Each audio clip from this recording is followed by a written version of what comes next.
Imagine this scene. It's almost impossible to picture. An 11-year-old boy, George Washington Black, escaping the absolute hell of a sugar plantation in Barbados. Right. But he's not running through the fields. He's floating away in this kind of revolutionary hot air balloon.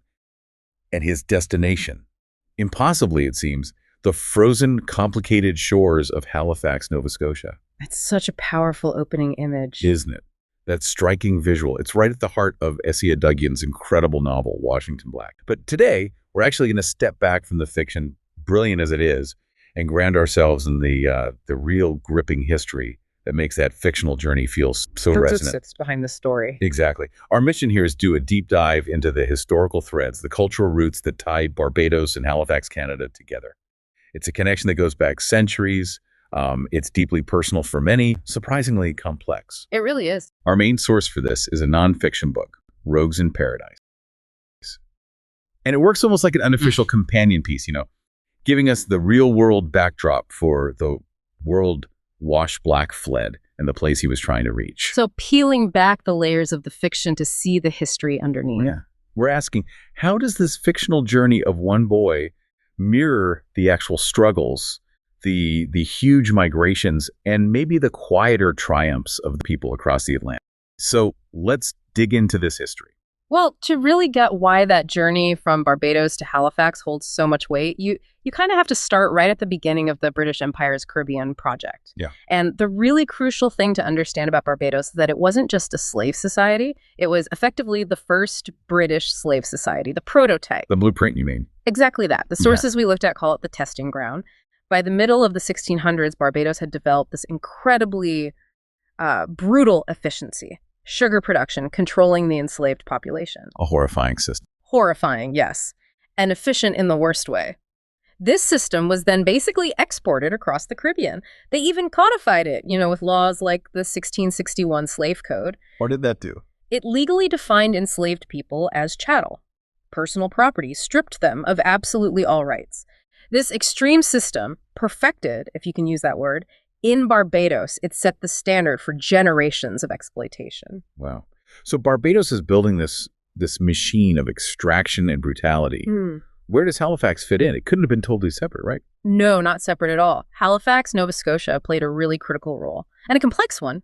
Kind of contradictory, actually. How so? Well, initially, it was absolutely part of that same system. Think about it. North American colonies, including Nova Scotia, they were trading essential goods, timber, fish, supplies, sending them down the coast. To fuel the plantations. Exactly, to fuel the sugar economy in places like Barbados. So they were necessary trading partners within that same brutal framework. Early Halifax benefited directly from the system. Okay, so it starts as a partner in the system. But you mentioned a duality, a contradiction. Yeah. How does a port involved in that trade become a refuge later on? That seems like a major shift. It is a major shift, and it really highlights how complex the British Empire itself was becoming. As you move towards the end of the 18th century and into the 19th, Halifax starts to transform into a crucial destination for freedom seekers, particularly Black loyalists after the American Revolution, and later those escaping slavery in the American South via the Underground Railroad. Right, the Underground Railroad connection is strong there. Very strong. So it goes from being essentially a supply hub for the system to a kind of sanctuary against it. And then later still, it becomes a really significant destination for planned migration from the Caribbean, especially after emancipation. And the nonfiction source we're using, Rogues in Paradise, it really makes a point of grounding this history, doesn't it? Mentioning the author lives between both places. It does. And that personal connection living between Halifax and Barbados, it underscores that this isn't just abstract history, it's lived reality. It's as real as it is riveting, I think is the phrase used. Yeah. And that's really the engine behind the book, trying to tell the story behind the fiction, focusing on the rogues, rebels, and ordinary people, as it calls them, whose actual lives shape the island and its connections. So it gives us the grounded reality for the kind of imaginative leap that Essia Duggan took with Wash Black, showing that the dream of escaping to Canada wasn't just fiction. Precisely. It was a real historical impulse born from desperate circumstances. Okay, so the Washington Black novel is set before emancipation. But Rogues in Paradise really digs into what happens after 1834, after slavery is legally abolished. But, Freedom didn't automatically mean prosperity, right? Far from it. That's such a key point, often overlooked. After emancipation, Barbados had this large population, many skilled, often educated people, but the island's whole economic structure, still rigidly colonial. So the legal status changed, but the power dynamic, not so much. Exactly. The old plantocracy, the sugar estate owners, they still controlled almost all the land, all the means of making a living. So workers were technically free, but they were forced into this very low-wage system, or sharecropping, with almost zero chance to get ahead, to own land. Right. So even if you were a skilled carpenter, say, or a mason, your opportunities were just capped, stuck, limited by this economic bottleneck on this small island. And that creates the conditions for, well, an exodus. Rogues in Paradise has that really evocative chapter title, Freedom's Hollow Echo, Canada, the Next Horizon. A hollow echo, yeah. Because freedom didn't immediately fill their pockets or give them land. So thousands of Barbadians started looking elsewhere, and Canada, particularly Nova Scotia and the Maritimes, became this major draw. They weren't just fleeing poverty then. It was about seeking opportunity for their skills. Absolutely. They migrated with skills. They came to work in the shipyards, which were booming. They served in military regiments. They came seeking better education for themselves and their children. They were actively building new lives. It's quite sobering, though, isn't it? That journey to the promised land, as it might have seemed, often involved facing, well, prejudice. It wasn't always a warm welcome. No, definitely not. The prejudice was often systemic. It showed up in things like housing segregation, difficulties finding jobs that matched their skills, even though they were highly qualified. So barriers were put up. Yes, often segregated into specific neighborhoods, like parts of Halifax. But what's really striking is the resilience, communities' determination, investing in education, building churches, community groups. That's what really started to change the Canadian landscape over time. And the influence they had. It's just incredible when you start looking. We see the impact everywhere in Canadian culture, politics. These aren't just footnotes in history books. No way. It is huge. And it's really a story of pioneers breaking ground. I mean, look at the arts. You've got literary giants like Anthony Clark. You've got these incredible jazz musicians like Oliver Jones and Joe Seeley. Their music often carries those Caribbean rhythms, that diaspora experience. Yeah, absolutely. And it goes way beyond the arts, too. Thinking about sports. Andre DeGrasse, the Olympic champion, cultural leaders like Cameron Bailey at TIFF. Right. These figures represent generations of families' roots contributing right at the heart of Canadian life. And the political breakthroughs are so important, too, because they speak directly to overcoming those initial barriers you mentioned. They really do. You look at someone like Leonard Braithwaite, the very first Black person elected to a provincial legislature anywhere in Canada. Think about that milestone. Huge. And Senator Ann Cools, the first Black Canadian appointed to the Senate. These weren't just symbolic appointments. They carried the weight of that whole migration history and really fought to open doors. That continuity, that thread connecting Barbados and Halifax, it's so tangible. And it's fascinating how personal it is, even at the highest levels. There's that great little story in the source material about Errol Barrow. Yes, Barbados' first prime minister after independence, the father of independence. Right, and he actually trained where? Right there in Nova Scotia. During World War II, he trained in navigation. It just perfectly highlights that it wasn't just one-way traffic, reciprocal expertise, leadership flowing both ways. Okay, so we've got the historical foundation. Barbados is the testing ground. We've got Halifax's complex role, both partner and refuge. And this powerful legacy of migration shaping modern Canada. A really rich tapestry. So now we have these two powerful narratives running in parallel. We've got the big, sweeping fictional adventure of Washington Black, and then the grounded historical chronicle of Rogues in Paradise.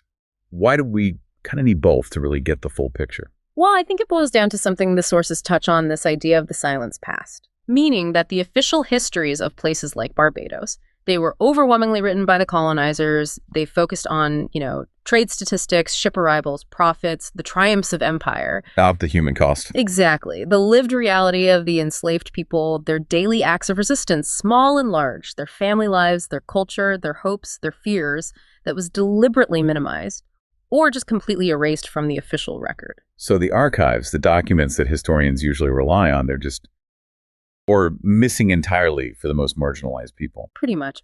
What survived often isn't in neat government files. It's scattered. It's in fragments for stories. It's in folklore, in oral traditions passed down whisper by whisper through generations. The written record, the official history, it fails us because it mostly just recorded the perspective of those in power. Okay, so if the archives have these huge gaps, these silences, that leaves a massive emotional void, right? Yeah. An experiential void. How does a novel like Washington Black step into that space? Well, that's where fiction can do something unique.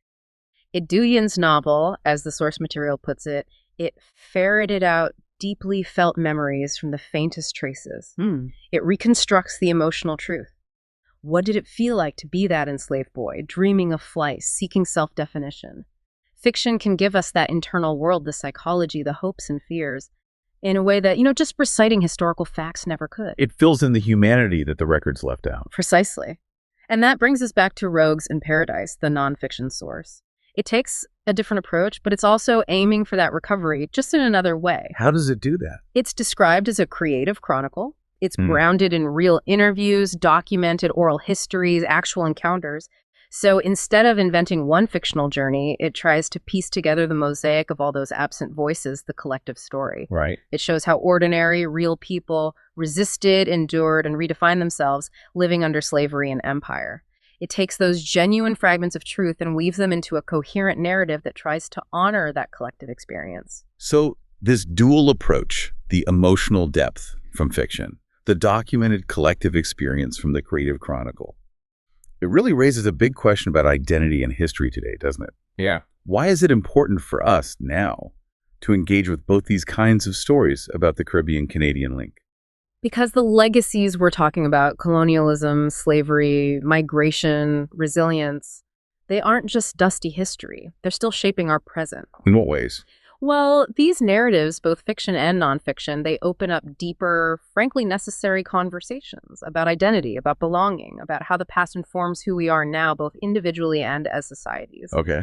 By understanding the structural violence back then and the incredible resilience shown in that migration afterwards, we get a much fuller appreciation for the creativity, the strength, the enduring bonds that really define that whole Caribbean-Canadian story. It's not just a story of suffering, it's profoundly one of resilience. Okay, so let's try and pull the main threads together then. Our key takeaways from this deep dive. We've seen the brutal foundation laid by Barbados, the first British slave society. We've looked at Halifax's complex, shifting role from trade partner in that system to vital refuge. That duality is crucial. And then the powerful wave of post-emancipation migration that forged this lasting, celebrated connection, creating icons across Canadian culture and politics. Yeah, the richness of that connection, spanning centuries and impacting so many lives, is really something.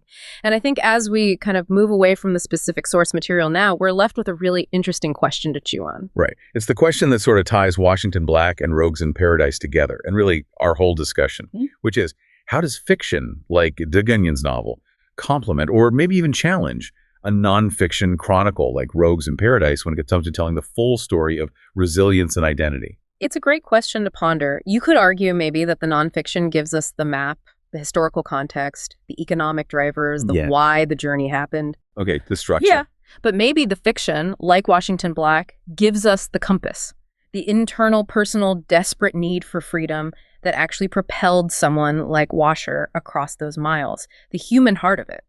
That's a really powerful way to put it. So we really encourage you, the listener, to think about that. Consider the ways that narrative, whether it's presented as fact or as fictionalized truth, shapes how we understand history, how we understand identity, even today. Which kind of story resonates more deeply with you and why? And be sure to register for the book launch at sample.roguesinparadise.com.